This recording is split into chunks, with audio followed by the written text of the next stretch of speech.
ว่ากันต่อนะครับสิ่งที่สมเด็จฮุนเซนวันนี้เขาพยายามจะเน้นย้ำอยู่ตลอดเขาบอกว่าความสัมพันธ์ระหว่างเขากับคุณทักษิณเนี่ยสุดท้ายเห็นไหมว่ามันต้องมาพังลงเพราะว่าคุณแพทองธารพังเพราะว่าลูกสาวเพื่อนว่าอย่างนั้นนะครับแล้วก็พยายามจะจี้มาวิพากษ์วิจารณ์ไปที่ตัวนายกแพทองธารอยู่ตลอดเวลานะครับไปดูฮะวันนี้เนี่ยสมเด็จฮุนเซนเนี่ยใช้คำช่วงหนึ่งบอกว่าเขารู้สึกเสียใจที่มิตรภาพ30 ปีระหว่างเขากับนายทักษิณชินวัตรต้องถูกทำลายลงเพราะนางสาวแพทองธารชินวัตรนายกรัฐมนตรีคนปัจจุบันของไทยซึ่งเป็นลูกสาวของนายทักษิณครับมีการตำหนินายกไทยอย่างต่อเนื่องฮะว่าเป็นผู้นำที่ไร้คุณธรรม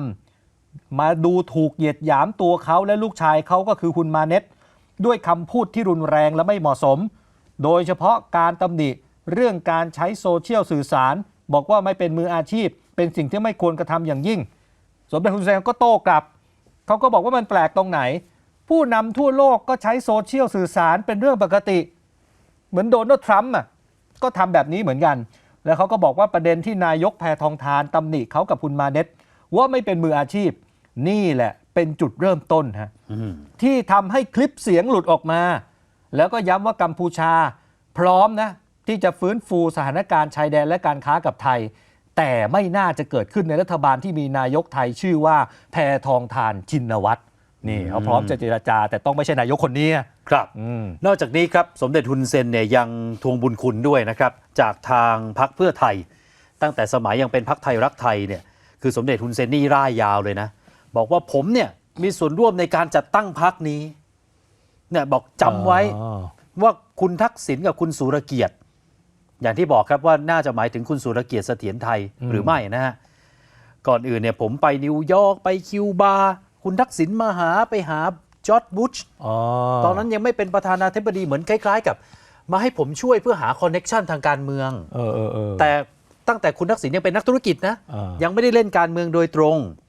แล้วหลังจากนั้นเนี่ยนะครับเลือกตั้งปี44ผมก็มีส่วนช่วยในการจัดตั้งรัฐบาลลองไปฟังดูครับการตั้งปีกาจอจาตั้งเป็นไซๆนั่นคือชาวรัฐช่วยยืงเจอนะกอดกับบ้านตึกถูกมันตีเปิดสู้สกตกประปนเขียวสู้สกตกประปนเขียวเปิดนู้ประปนเขียวแวกกัดในบอมรกราดเขียวกับบ้านสู้น้อมแต่ทราบบอกชาวรัฐกอดดีเย่ขมายพ้องก้อนเยอังเลพอยันบดสู้จึงเยคือบาทเขาก็สู้เตยชาวเลือดทาตาวิจิรัตเพียบมวยตีในขนมกาประกาศรัฐบาลจะร้องจะมวยไทยจีน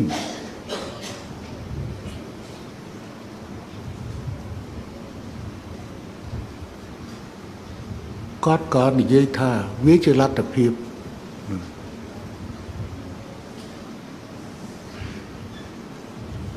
เชื่อมันบ้านทุกไอ้จานที่ก็ปัจจัยเชื่อมกันแต่สืบตุ้มของปีปัญญาเชื่อมก็จูนตำนังแต่รับแต่วิ่งแต่ไทยจีนวิ่งหา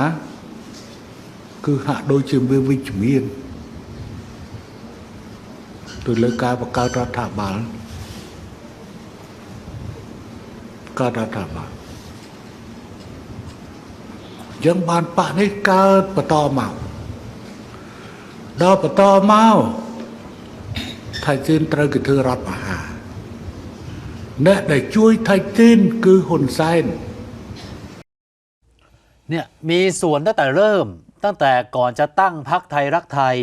ก็ช่วยเหมือนหาคอนเน็กชันทางการเมืองพอตั้งพรรคนะเลือกตั้งยังเป็นรัฐบาลไม่ได้ต้องจับมือกับพลเอกชวลิตยงใจยุทธ